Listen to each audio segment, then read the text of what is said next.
questions, queries lingering in your mind from before? Nothing? Everything is crystal clear? Yes? Yeah, the constant change. Yeah? Yeah. So in order to classify the change, the constant change. Yes? So the extension of VDG and the VJ stays the same. Yes? Does that mean that the variable part of IgE and IgG Are exactly the same. exactly the same, but the constant part different? Exactly. That means that they can bind to the same antigen. Exactly. Okay, That's the baseline of it. So when you're changing the constant chain, right, the antigen binding affinity of that B cell clone does not change because the VDJ is separate. So when you change the constant chain, the outcome changes altogether.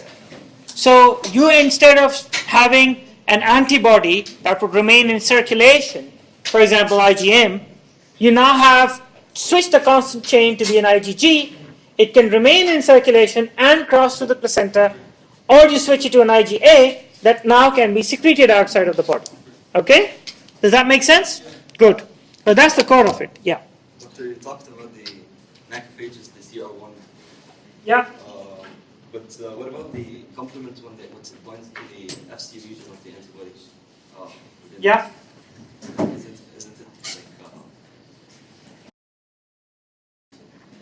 it like the same effect? So what happens typically is that if you have the surface of a pathogen, right, and this surface of the pathogen has particular antigens, you will have an antibody coming and binding to it like a pentameric IgM, right? Apart from this, the surface of the pathogen itself does not have proteins that inhibit the complement system. So you will by default also have complement proteins getting deposited on it, and mainly it's the C3b complement that gets deposited on it. It's like a tag. Okay, now you have different tracking devices, etc. Back in the 1950s and 1940s, what CIA and other intelligence agencies used to do is when you're walking down the market, they just bump into you and they just put some radioactive material on you, right? And you walk off, and then they use the GM counter to see where you are in the crowd. So that's kind of like C3b tagging of the surface of the pathogen. Now when you have an antibody targeting the surface of the pathogen, here you will have this antibody will activate the classical cascade of the complement protein and lead to more C3b deposition here, okay? And you may have some forming right next to the antibody, regardless of the outcome. And you may also have over here IgG coming in at a later time point. So regardless of whatever happens, on the surface of the pathogen, you will have deposition of C3b that will be bound to the surface. You will also have IgG that is bound to the surface.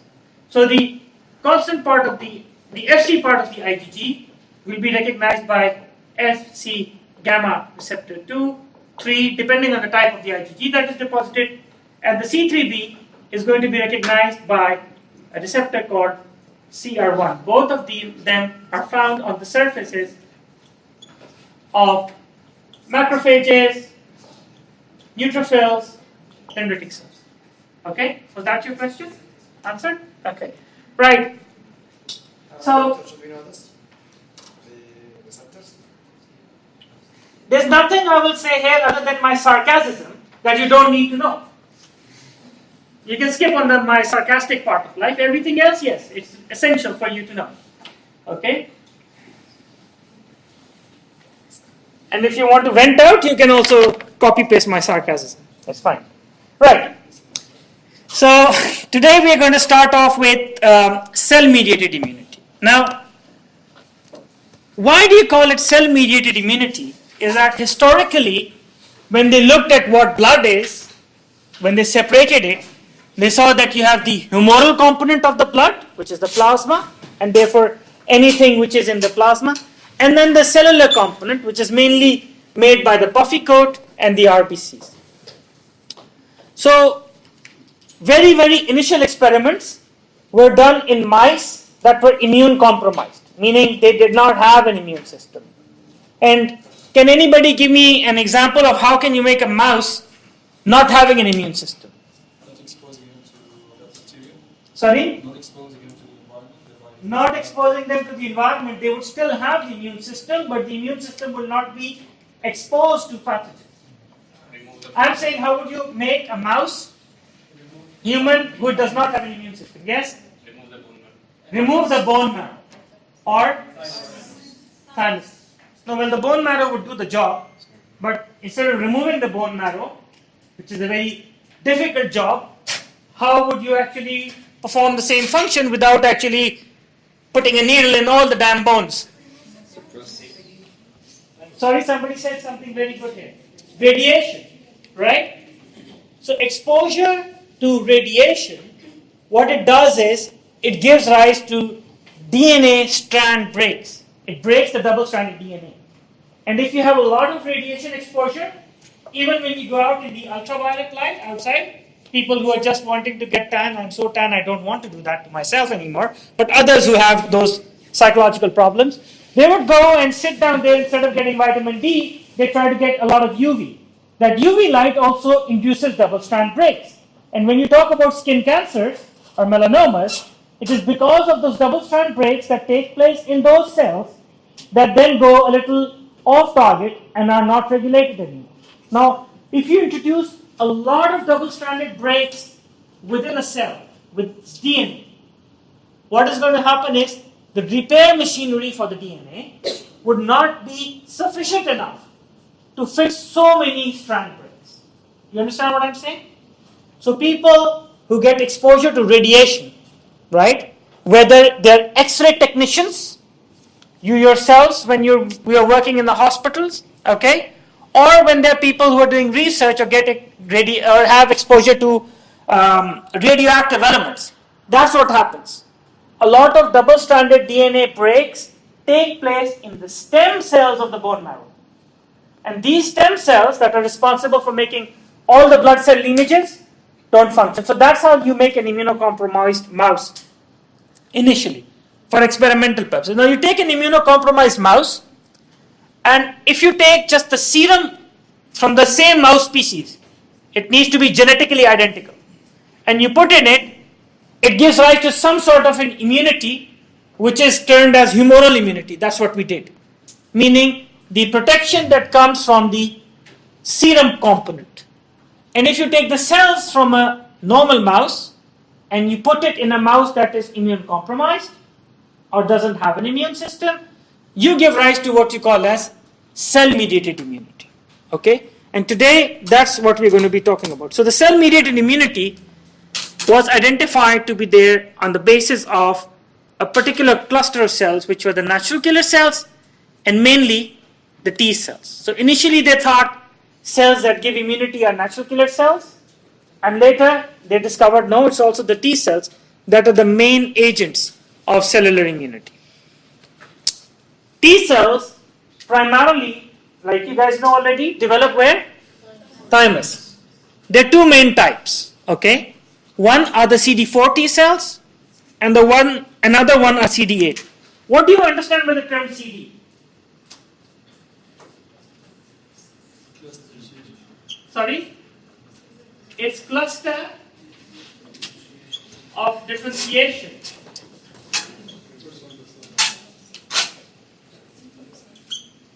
So CD are cluster of differentiation. There are a group of proteins that are expressed on the surface of cells. These cells may or may not be immune cells in nature. Okay? But these cluster of differential proteins came up with the concept that all of these proteins have similar structures. Okay? CD proteins range from CD1 all the way to 278 that I know of, and I'm sure every year we end up discovering a few more. Okay? So, have you ever heard of vascular endothelial adhesion molecule? VCAM, yeah? So that is another CD molecule, okay? So all these surface proteins that have some kind of functionality come under the cluster differentiation proteins, and therefore something can be labeled as CD1 or CD2 or CD100 and CD56, but it also has its own functionality, and if the function is clearly defined, you name it based on the functionality, right? So similarly, on the surface of T cells, you have two proteins that are commonly found, CD4 and CD8. And these two proteins are then used to differentiate between the two types of T cells, the CD4 T cells, which are the helper T cells, and CD8 T cells, which are the cytotoxic T cells, right? And we'll see how. Now, all these T cells, you call them T cells because they develop in the thymus, but in addition, all of them have got one common cell surface protein, and that is called as the T cell receptor. Now, the T cell receptor is very much like a B cell receptor with slight differences. Just like the B cell receptor has got two chains, the heavy and the light, the T cell receptor also has two chains, the alpha chain and the beta chain. Just like the antibody that we studied, the antibody has a constant region and a variable region. The T cell receptor also has a variable region and a constant region. So each chain, the alpha chain and the beta chain, have a constant domain, and both of them also have a variable domain. Now the T cell receptor, just like the B cell receptor, also does not have a large cytoplasmic area. Okay, so they have a small membrane anchoring protein part which is hydrophobic, which you can see here, which is the transmembrane domain, meaning it is going through the cell membrane, and is hydrophobic, does not like water, therefore likes to associate itself with the bilipid layer of the cell membrane and anchors it there. But the cytoplasmic tail of these proteins are very short. So the moment you have any protein that is membrane bound, does not have a large cytoplasmic domain, it should be very easy for you to understand that this protein cannot by itself signal inside the cell. Because for signaling inside, it needs to interact with other proteins, and for that it needs to have a larger domain that would kind of interact with, right? So this is how the T cell receptor is. Both the alpha chain and the beta chain have only two globular domains, okay? And they are linked to each other just above the cell membrane on the external surface of the cell, and this is linked over here by a disulfide link, okay? Just like the variable part that you had over here for the antibody, the T cell receptor also has the variable part made, which is again in combination gene rearrangements like the VDJ for the heavy chain, okay? Similar things happen over here for the alpha and the beta chain. We'll discuss it later when we go study the development of B cells and development of T cells next week, okay? Yeah.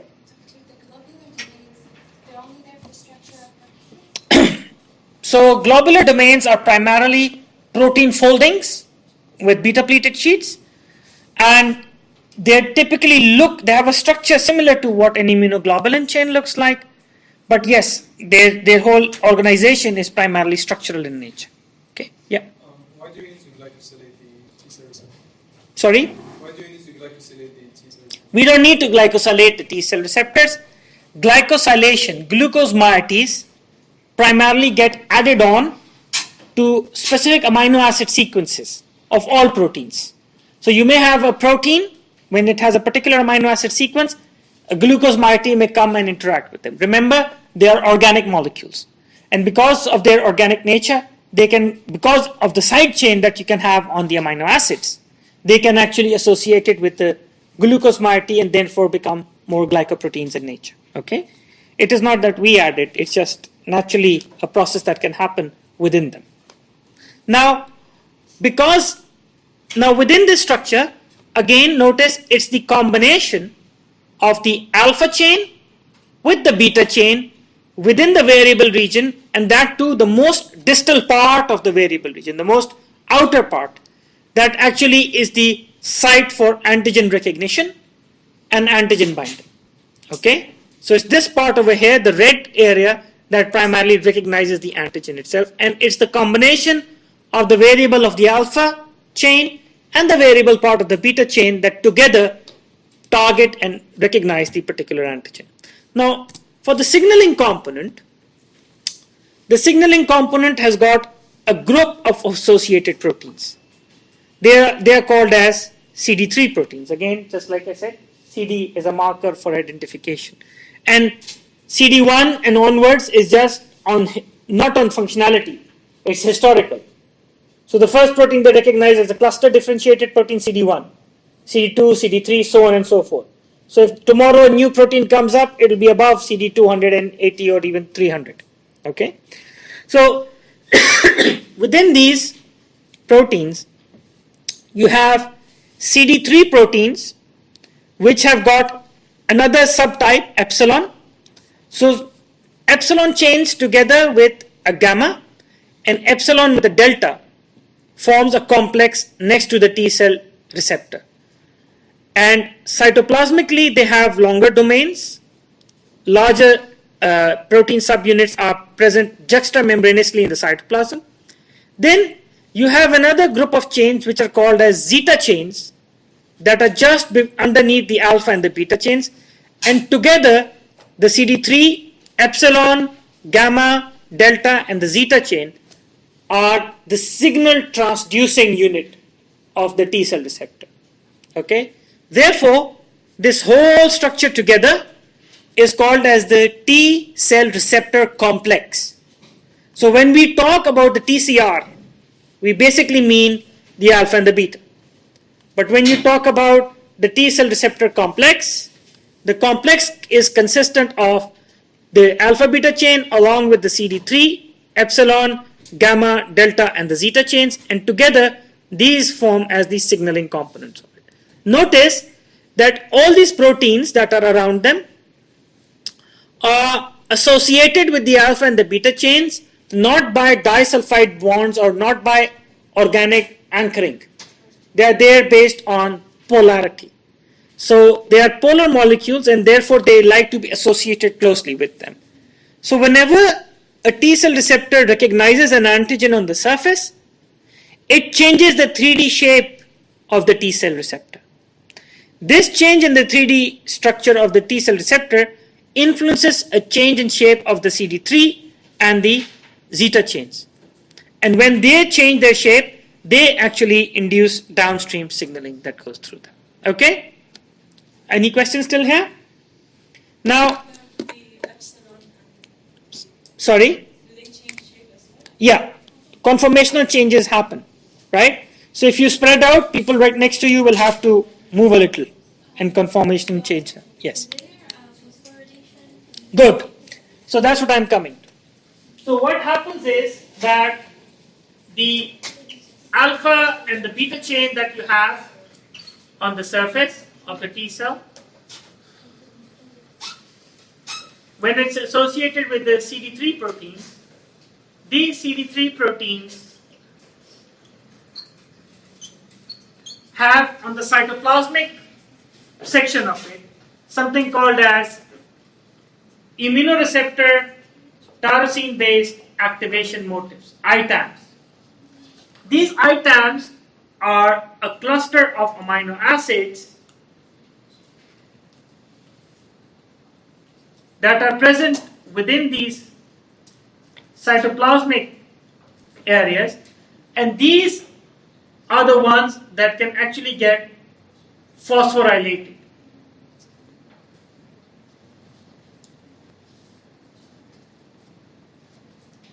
So normally when a T cell receptor is not active or it doesn't recognize the target antigen, there is no phosphorylation. Once it recognizes the antigen, these cytoplasmic domains are available for getting phosphorylated. Once they are phosphorylated, they act as docking sites. You know what are docking sites? You know what a dock is in a shipyard where ships come and park? They act as docking sites for other proteins to come and anchor, and then they give rise to constant signaling, so on and so forth, through a channel, a group of proteins. So they end up forming what you call as a signalosome.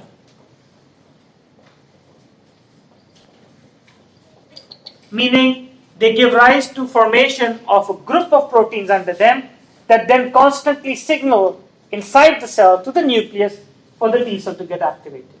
Okay, so that is their key functionality. I will not. Yeah, go ahead. It's the same concept as the B cells. Correct.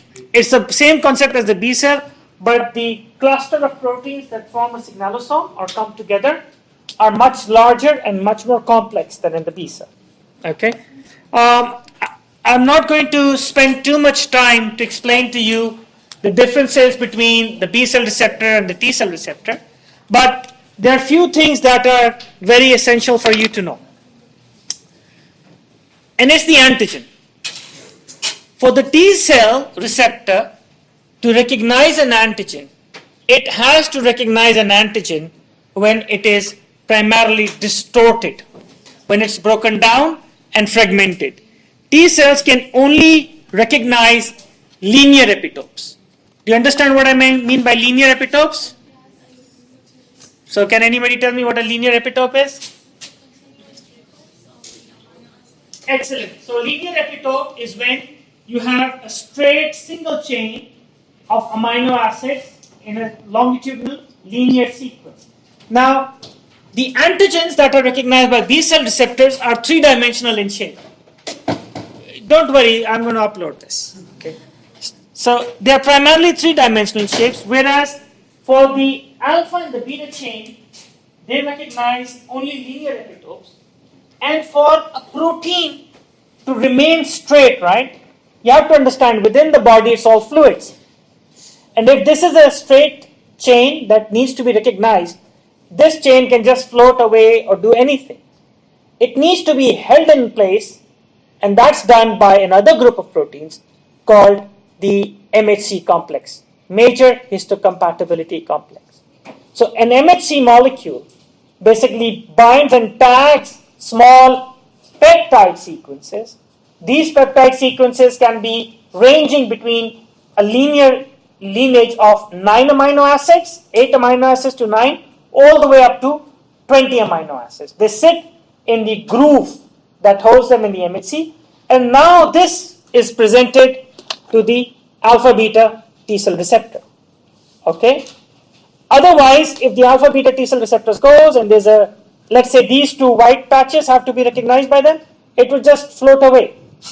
So they are kept in place primarily by the MHC molecules for the alpha beta TCR to recognize them. Okay? Therefore, T cell receptors by themselves do not give any signal unless the antigen is presented to them by another group of molecules which are called MHC, and therefore the name comes antigen presenting cells, the cells that carry those particular molecules, right? Sorry? Okay. Funny things happen to my computer, don't they? I did something to the wire. Okay, let me skip. Let me go here. Can you see now? Don't do this to me. All bloody, isn't it? Yes. Okay. There we go. Yes, I thought so. Yeah. Okay, so in order for the T cells to activate the B cells, they have to be both activated primarily by the same antigen, right? So, By the same. So what if the B cell was activated, for example, by 3D epitope? So this same 3D epitope cannot activate the T cell. The No. T cells are activated only by Correct. So how would there be Hold on to your question, we're going to answer that. It's going to come to you, don't worry. Okay? We're going to go fast so we reach that stage. Okay? So, briefly, this is what we studied last week about B cells, right? You have a microbe which is with an antigen, and the B cell is able to recognize directly the three-dimensional antigen epitope without any help from any other particular cell type, recognize it, get activated, needs T helper cell stimuli. That's his question. How does this part happen? We're going to come to that. Goes through proliferation, clonal expansion, differentiates into either an antibody secreting plasma cell, goes through class switching and secretes, becomes another plasma cell that secretes different kind of an antibody which is class switched, or becomes and goes through a process which we'll discuss later about affinity maturation, or becomes a memory B cell. This part, skip it for now, we're going to come and discuss it later. In line with this kind of behavior, T cells have a similar outcome. You have a naive CD8 T cell or a naive CD4 T cell, except they cannot directly get activated through the antigen because they only recognize things in linear epitopes. For epitopes to become linear, an antigen presenting cell first has to phagocytose or eat up the pathogen. Once it does that, it breaks them down in the phagosome with the help of the lysosomal fusion to the phagosome, which you call as a phagolysosome. In the phagolysosome, the proteolytic enzymes come, chop, chop, chop, break down the 3D protein till it becomes linear. Those linear proteins are expressed on the surface of MHC class 1 molecule or MHC class 2 molecule in an attempt to activate CD8 or CD4 T cells. If they are the correct T cells, they will get activated, go through a process of clonal expansion similar to B cells. Here they need a little help from cytokines. In this case, interleukin 2 serves as the most important cytokine for clonal expansion, providing them help to replicate. In the end, they differentiate and may become a cluster of memory CD4 or CD8, or become an effector CD4 or CD8 T cells. Now, the effector CD4 T cells are helper T cells, right? These are the ones that go back to the B cells to help them, or these are the ones that come back here to make additional IL-2 to help the cytotoxic T cells really expand well enough to target viruses. Now, apart from that, they also go back to help macrophages get more activated, similar to what effector CD8 T cells do. They also kill infected cells and activate macrophages. Now, we're going to go a little deeper today to understand the molecular mechanisms behind all this antigen processing and presentation, right? So what happens is that you can have within the cell a protein antigen. Now recall again, I say it's a protein antigen. That also means that T cells are only going to get activated against protein peptide fragments. They cannot recognize lipid antigens or the others, okay? Now, you have a plasma membrane, and in this cell, in the cytoplasm of the cell, you've got a protein antigen. This protein antigen is broken down into tiny fragments, and those small fragments are large enough, so the range needs to be between 8 and 22 amino acids, so they can fit inside the peptide binding groove of an MHC molecule, and then they're pushed onto the cell surface. This kind of machinery exists in almost all cell types to carry out this particular function. So any cytoplasmic protein is broken down and put on the surface of MHC class 1 or the class 2 molecule. Now let's go to try and understand what MHC molecules are. Found on the chromosome 6, there are two main groups of MHC molecules. One is MHC class 1 and the other is MHC class 2. So they are a group of proteins.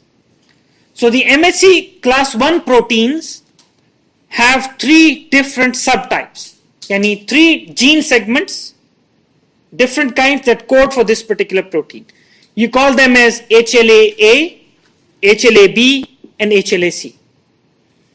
The MHC class 2 have several HLA loci, HLA-DP, DQ, DR.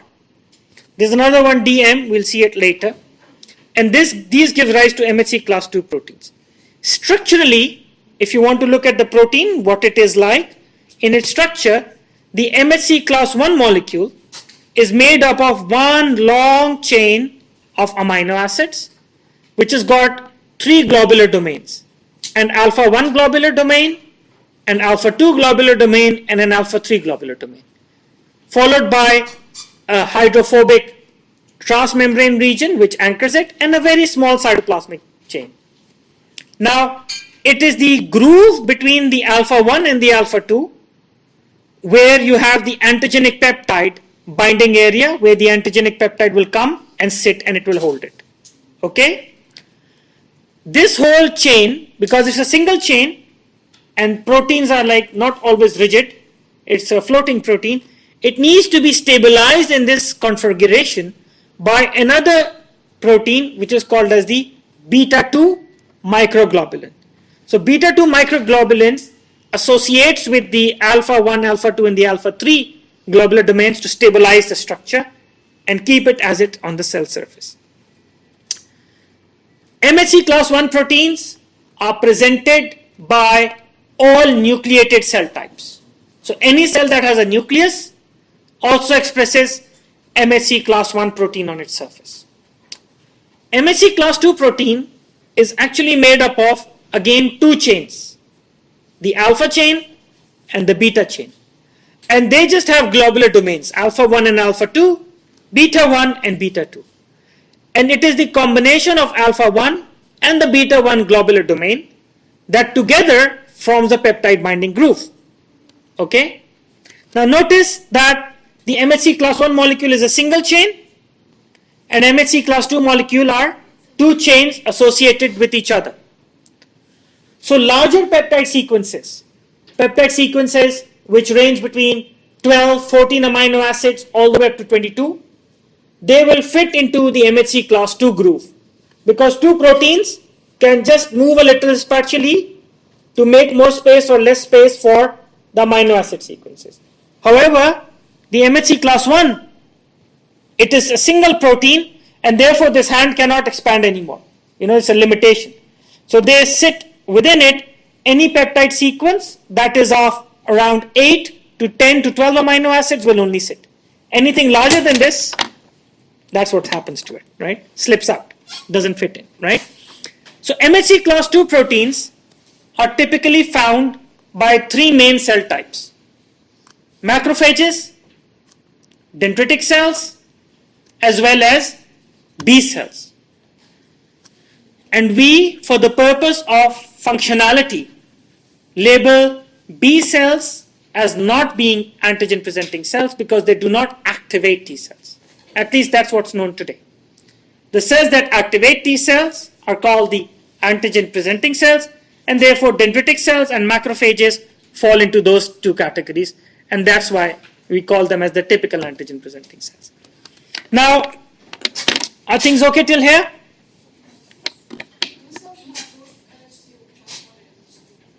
Sorry? So my response to that would be, is there a nucleus in the dendritic cells and the macrophages and B cells?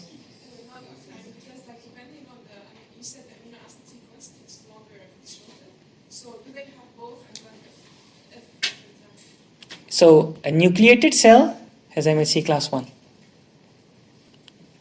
B cells have nuclei, macrophages have nuclei, dendritic cells have nuclei, therefore they have MHC class 1. In addition to that, they also have MHC class 2, just like you stated. Now, depending on the peptide sequence cut, whether it is small or large, it will choose to fit in either MHC class 1 or MHC class 2. Okay, good. So, now, is this all clear to you? Now, there's one very important concept. Why do we call them MHC? What does M, H, and C stand for? Major histocompatibility complex. Can any one of you explain to me this English? I have one speculation that was initially identified by drafting issues. Good, so? But they were not Good. matching, so they're not compatible. Excellent, very good. That is the best idea that I've heard so far, and that's correct. What is histo? What is histology? Study of tissue, microscopic study of the tissue, histology. Histocompatibility, meaning if two tissues are compatible. Major histocompatibility means the most prominent one that makes things compatible or not compatible. Do you understand that now? No? Yes, no? No, good. No's are always better than yeses. I got more no's in my childhood than yeses from my parents. Now, you see MSC class 1 protein, right? Where is it found? All nucleated cells, meaning all organs of your body are going to have MSC class 1 protein. Correct? And it is expressed on the surface of the cell. Now, what differentiates one cell type from another cell type? What differentiates? No. Who said that DNA? Okay. No scope headshot for you. According to that here, is it like if DNA is going to be activated in certain time? That's what. DNA is going to be? Activating certain DNA expression. Yeah, you just jumped my no scope headshot. Good. You saved yourself there. Okay? So that's from Roblox. So, what differentiates two different cells is the proteins that are expressed by it. Now, all the cells in my body, there are always exceptions, but all the cells in my body are made up of the same DNA content that I inherited from my mom and my dad. But what makes a group of cells cardiac, other neurons, other liver, other blood cells, other endothelial cells, is the amount, the constant expression of a cluster of proteins and the constant synthesis of mRNA from that DNA that is making only one set of proteins and not the other. Do you understand this concept? So, if you have two cell types, briefly, let's say this is your hepatocyte, liver cell, and let's say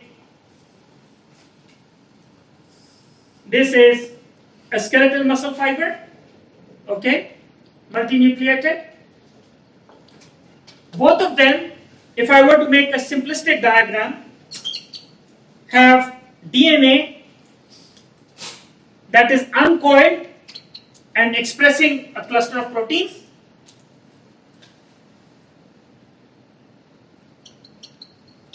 And very simplistically, another part of DNA that is coiled and not accessible for protein transcription and translation, right? So when the DNA is in this particular configuration, it is making all the proteins required by the liver cell. When the DNA is looped up in a different configuration, and I would say some of these proteins would be coiled up here, and I would say some of these proteins would be not available here, then they express two different kind of proteins required for cellular functionality of two different cell types. Who stole the red pen here? There we go. Okay, combination events. Now, regardless of the cell type, both of them have one protein in common they express on the surface. What is that one? MHC class 1. Okay? And this MHC class 1 major histocompatibility, meaning because it's expressed on all cell types, if this protein is not compatible between one human and another, their organs cannot be transplanted, right? Because it is the common protein that is present and expressed by both cell types. You get it?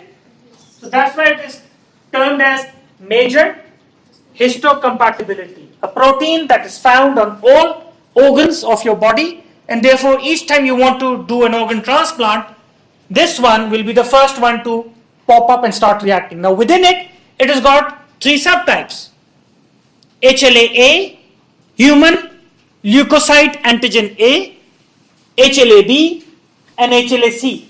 So for all practical purposes, this cell will have HLA-A, HLA-B, and HLA-C.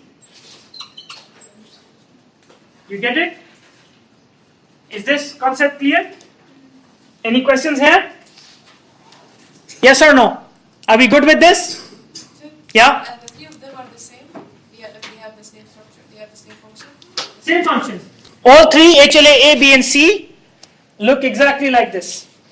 The difference is their amino acid sequences here are different. Okay? That's all. Is that fine? Can't you say it's also common in all cells? Sorry? Can't you say it's also common in all cells? It's also common in? All cells like MHC class 1. Yeah, MSC class 1 is found in all nucleated cells. And the Platelets, RBCs would not really carry them. Yes? and the HLA. Good. So MHC class 1 is the major histocompatibility complex protein family that was identified in lab animals. When we tested them in humans or tried to locate them in humans, they were found on leukocytes. Okay, because in humans you cannot take a liver and put it into another and see what's going to happen. So in humans they tested on leukocytes, which is the blood sample you give easily. In humans they were identified as HLA, human leukocyte antigen, an antigen that is found commonly on all human leukocytes. Later on they were identified to be on all human cells as well. But the initial point of identification was the white blood cells. And therefore nucleated. The RBCs didn't have them really. Now, these are HLA A, B, and C. Just to add to the complexity of it, so all three are different, correct? And you inherit one group of genes from your father, and you inherit another group of genes from your mother. So in one human, you can have 6 different HLA types, right? You can have HLA A, B, and C from the father, and HLA A, B, and C from the mother. Okay? And that's what you test for organ compatibility. When you're trying to see whether two people are identical for organ transplantation, you're basically looking at MHC class 1 expression. Okay? And seeing whether those proteins actually match or not. Now, why is this important? These 6 different types are enough to present different types of antigens. Exactly. These 6 different types are very good enough to present all the different kinds of antigens that are known. Whether they have an affinity to present one cluster of antigens or not, it's not been really defined yet. Okay? They can. Now, based on this, based on you having the different kind of MHC class 1s, there is an outcome that your T cell receptor is restricted to your own MHC. Okay? So, just like the V part of the heavy chain, the variable part of the heavy chain, right? Similarly, the variable part of your T cell receptor is rearranged randomly. You know the VDJ rearrangements that we talked about?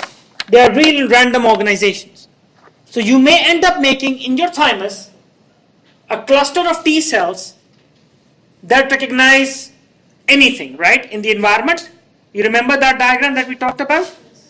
But because they make and recognize so many different things, all those T cells that are made in your thymus may not recognize the 6 MHCs that you inherited from your parents.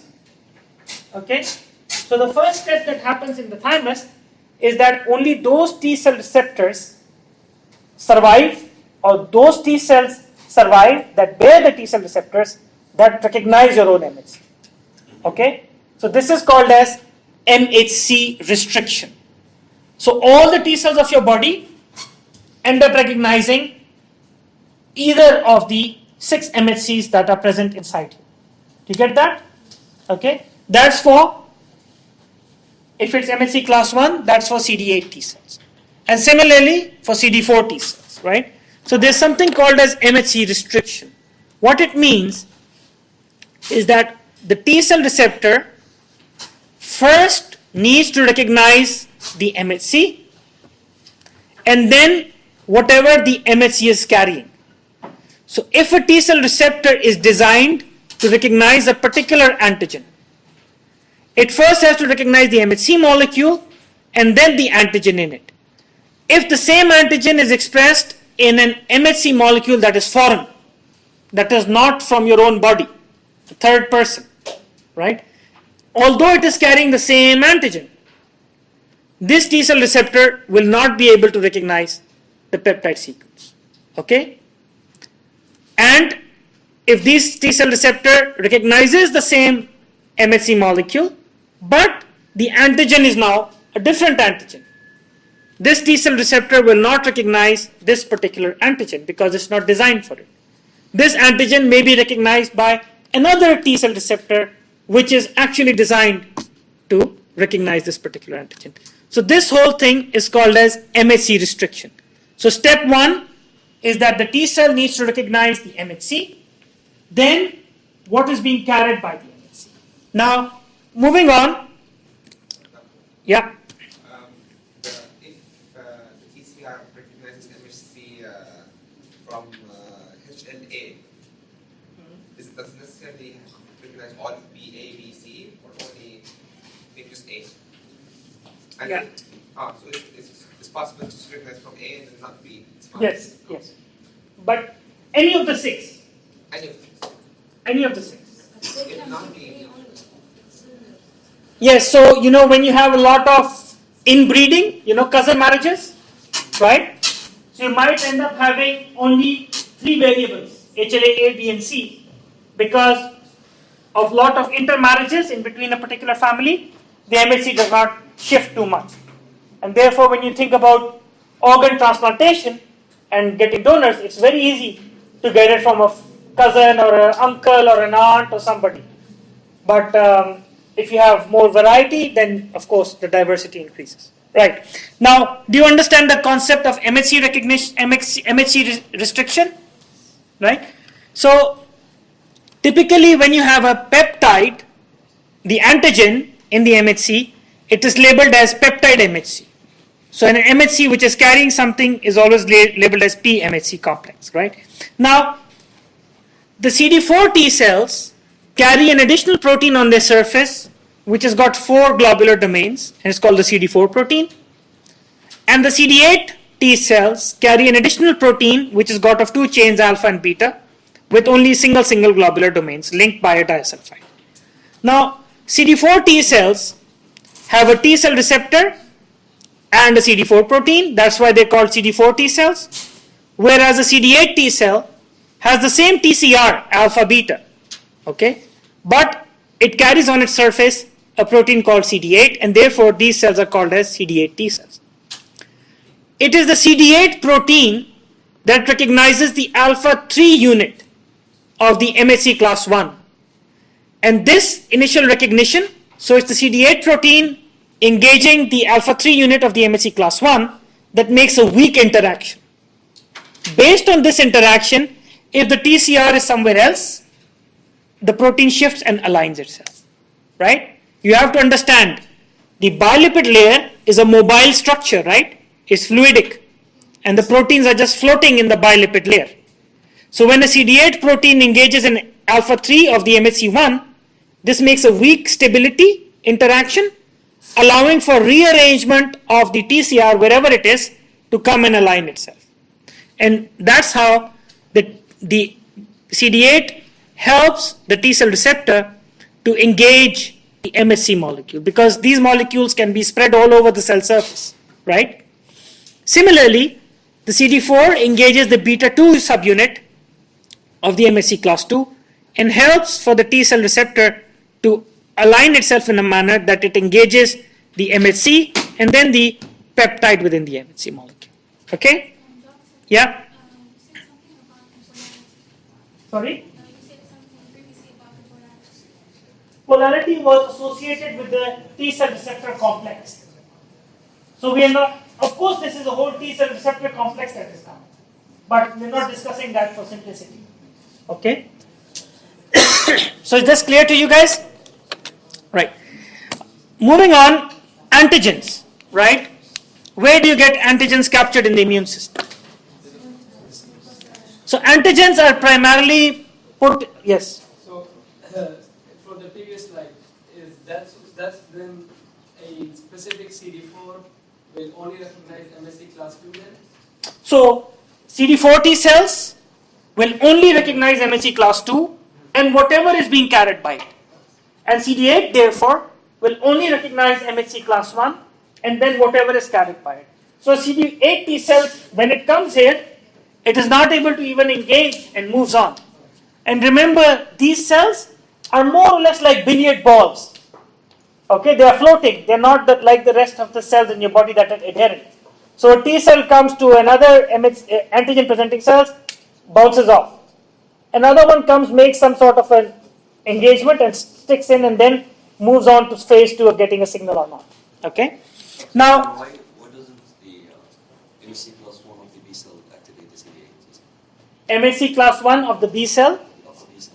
yeah, we're going to come to that. There's a lot of, just like B cells need multiple signals, apart from antigen recognition, T cells need multiple signals, and we'll talk about that. So your antigen capture by the immune system is primarily all the antigens, no matter where they are captured in your body, they end up going to the secondary lymphoid organs. And your secondary lymphoid organs are the lymph nodes, spleen, the pair patches, the adenoids, etc., where whatever is the antigen is actually being presented in the lymph node via the antigen presenting cells through the MHC molecules, right? And that's what's happening typically in all infections. Therefore, the hallmark of infection is what? Anybody gets infected. I'm talking about a good infection. Again, please. Swelling of the lymph nodes, fever, what else?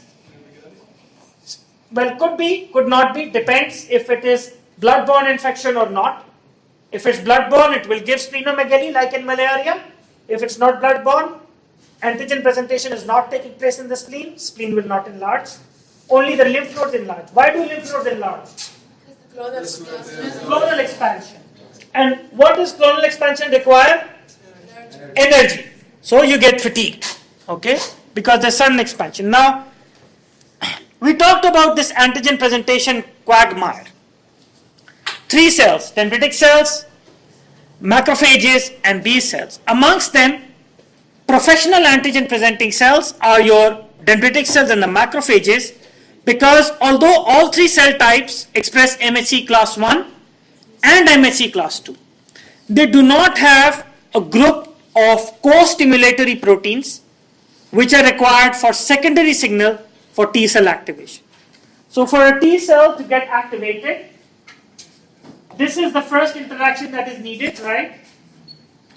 This is the MHC class 1 engage, carrying the peptide, presenting it to the alpha beta TCR of a CD8 T cell. But apart from this, you remember these items? You need another group of protein.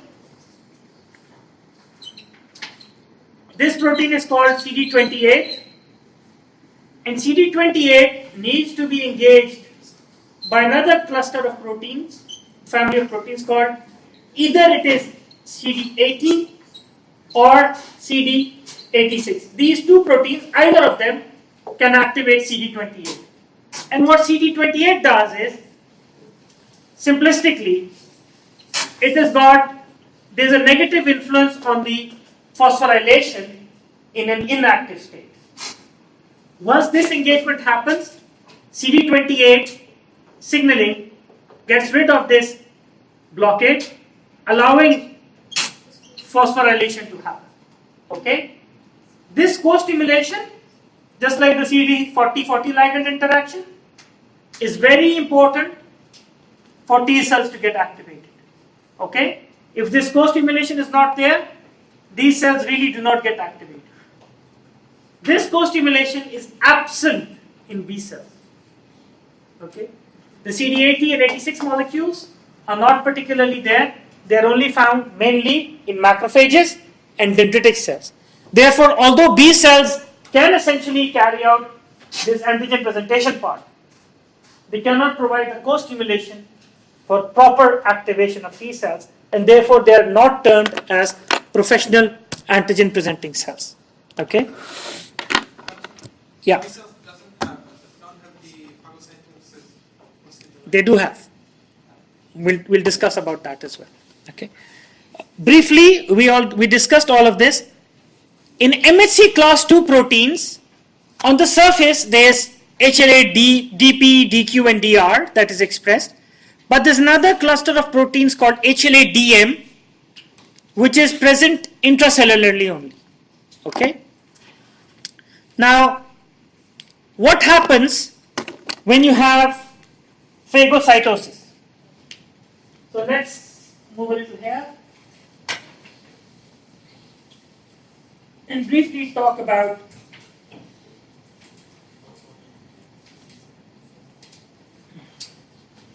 so let's say this is a pathogenic antigen that is, and this is a macrophage cell. This antigen may have been tagged with an antibody, may have been tagged by C3b, okay, and using FC receptors or CR receptors, whatever, this antigen is now internalized in a vesicle called a phagosome. As the phagosome goes deeper into the cell, protons are pumped inside it and its pH starts to drop. As it continues going further, this protein starts to denature based on the low pH. Apart from that, you have lysosomes, which are about acid stable hydrolases that come and fuse, releasing these acid stable proteases, meaning enzymes that do not themselves get impacted by low pH, but they will start acting as protease, meaning cutting down the antigen. The end result is that you have a vesicle with a mix of fragmented antigens, and these fragments are of different sizes. Now, MHC class 1 and 2 proteins have a very distinct feature. They are expressed on the surface of the cell only when their antigen binding site has a protein in it. So like all the other proteins that are synthesized in your body, your MHC class 1 and MHC class 2 proteins are synthesized in the endoplasmic reticulum. Within the endoplasmic reticulum, your MHC class 2 protein, once it's made, it has this groove where it's going to be binding the peptide. Proteins are what? 3D structures, right? For stability, that peptide binding groove is occupied by another peptide chain, which is called an invariant chain.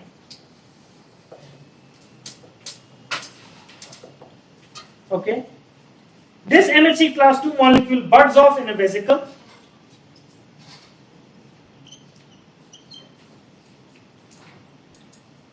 And it is still, the peptide binding groove is full of that invariant chain as well. It comes and it will fuse with the phagolysosome.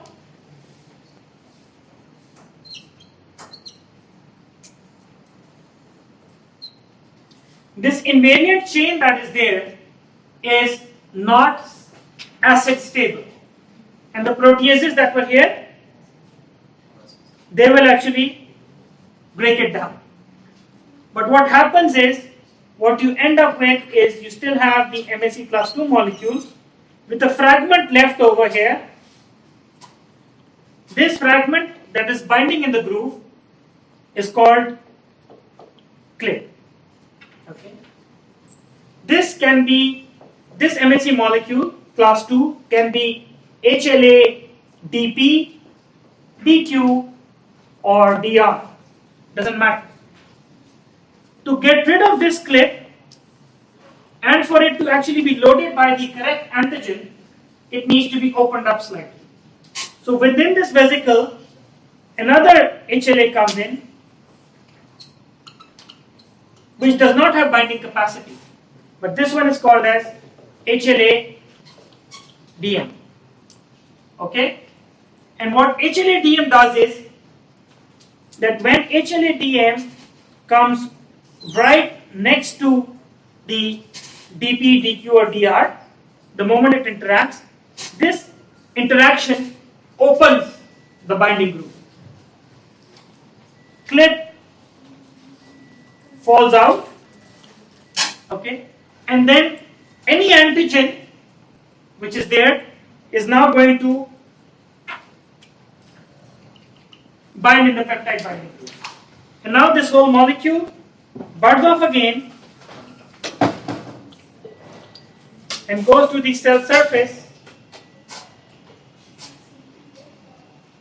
with the antigen from the pathogen. Is this clear to all of you?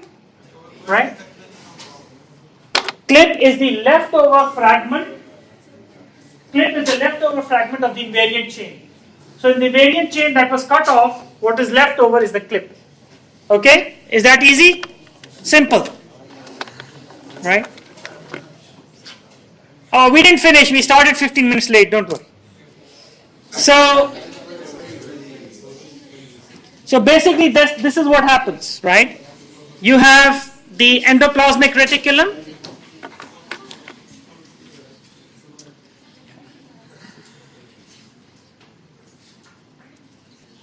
We should make a game out of that, So you have the MHC class 2. This three-dimensional protein needs to be stabilized and kept in its formation by another protein which is called the invariant chain. And this is important because if you do not have the invariant chain, the MHC class 2 molecules tend to aggregate and form clumps and clusters with each other. The proteins malfold. Okay? So the invariant chain kind of keeps them as they are. It buds off from here, moves off, and while it is in the, actually this represents the phagolysosome. While it is a part of the phagolysosome, the enzymes over there and the low pH breaks down the invariant chain. The part that is peptide bound to the groove remains there because the enzymes cannot actually access it. Steric hindrance. Okay? 3D blockade. Now to get rid of this invariant chain and to actually allow the correct antigen to enter, the HLA-DM comes and associates with the DP, DQ or DR. When it associates, when it binds to it, it gives it an open configuration. It moves away, it closes in. It binds, it opens, closes, open, closes. So at the end of the day, any antigen that has higher affinity, I would not even use the term affinity, avidity, because it's the sum of affinity. An antigen that is highly expressed and binds strongly over here will, by randomization, stay there. You get the point? Because HLA-DM is not telling a particular antigen to come here. So it's a cluster of different peptide sequences. DM comes and just opens it up. DM moves away, it closes. So whatever is near will be dragged into it. You get it? So over time, the most commonly expressed antigen that was a part of the phagocytosis process is therefore tagged in here, and when it moves up, it presents that particular antigen on the surface. Okay? Yeah. When it opens in open configuration, is it the nearest comes to it or anything that has high? So now it is all about molecular interaction. The nearest can come, the one with higher affinity will come, okay? The one that is most prevalent, if it has got lesser affinity, but it is more common than the other fragment, it will come. It is just randomized molecular interaction. All right. So DM stays within it, okay? Does not surface. So when you talk about MHC class 2, we say on the cell surface, DP, DQ, and DR are the only ones that are expressed.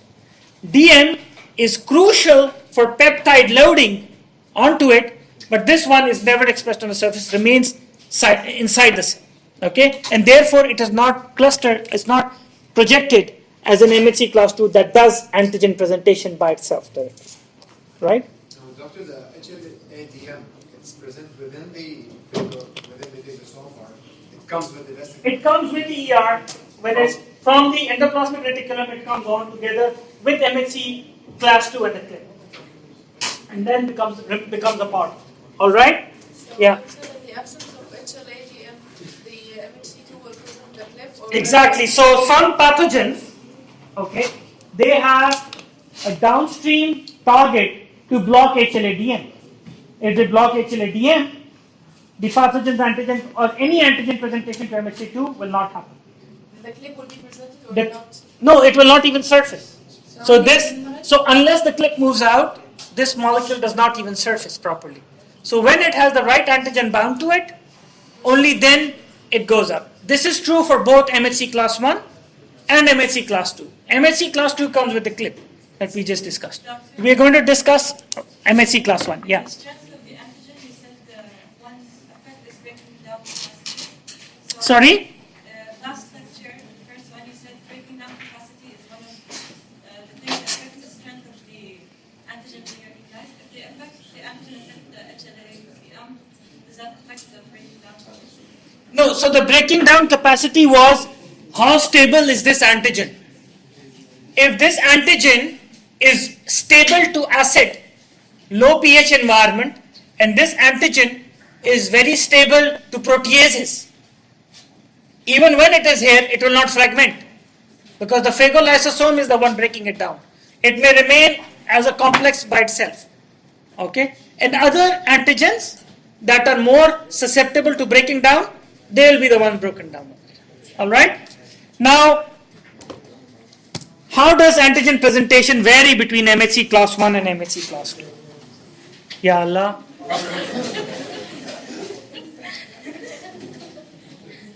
Ya Rab. Ya Rabbi. My Allah. Right? It's easy. It's very easy. They're cartoons.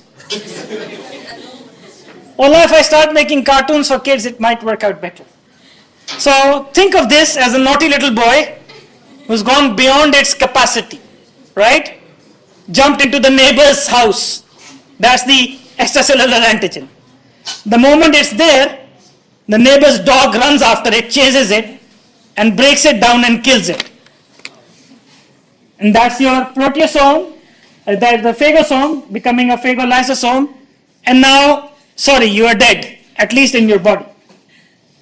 And then, we need a way of letting your family know that, sorry, your son's gone.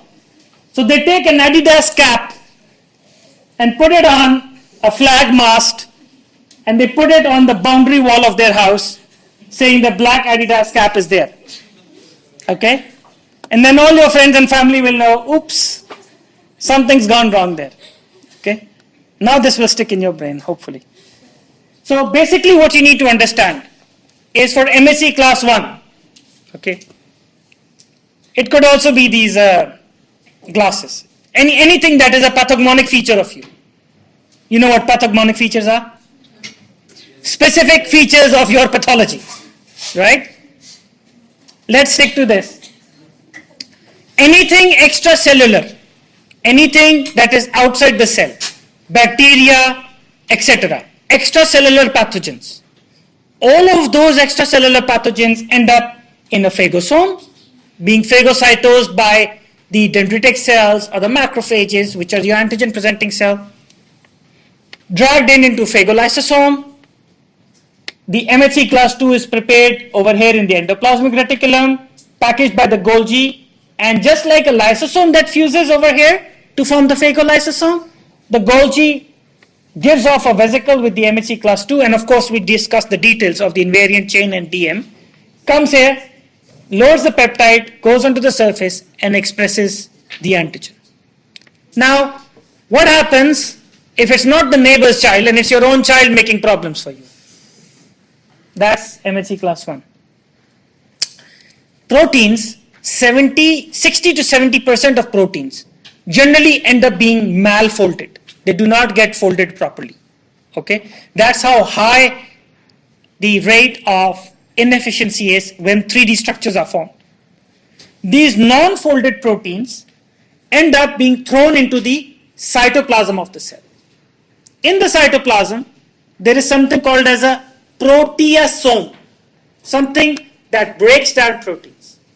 So proteasome is kind of a recycling organelle found in the cytoplasm of all nucleated cell types. And any protein that is either malfolded or a protein that you do not desire to have anymore. If you were the protein right now, you would not desire to have the cochlear functionality or the retinal functionality, deaf and dumb, and therefore not listen to what I'm saying, right? So if a cell does not want a particular protein on the surface, and cells do that very often, they upregulate certain proteins, downregulate certain proteins, make new proteins and put on their surface. Any protein that is not wanted by the cell or the protein that is aged, channels, etc. They're all pulled down, go to the proteasome, where the proteasome breaks it down into smaller peptide fragments. From the proteasome, when it is broken down into peptide fragments, you have another cluster of proteins over here, which are called peptide transporters. These peptide transporters pump small peptide sequences, which range between 8 and again 20 amino acids long, and they pump them and push them into the endoplasmic reticulum. In the endoplasmic reticulum, you have the MHC class 1, which is being synthesized. And here, the moment the MHC class 1 is being synthesized, when it's there, these peptide sequences, I'm sorry for the burp, they would come and fit into the peptide binding groove of MHC class 1. The moment the MHC class 1 has a peptide in it, it will be shipped off into the Golgi in a vesicle and go to the surface. So any cytoplasmic protein ends up to the cell surface. This is how your cells of the body grab hold of viral proteins, because viruses are intracellular. So the moment you have a viral infection, which is intracellular, or even if it's a bacteria like Listeria, it is also a intracellular bacteria. So anything that is cytoplasmic or intracellular, its peptide sequences through the proteasome, through MHC class 1, will be put on the surface. So all viral infections, therefore, come up onto the surface of the cell. Okay? We stop here.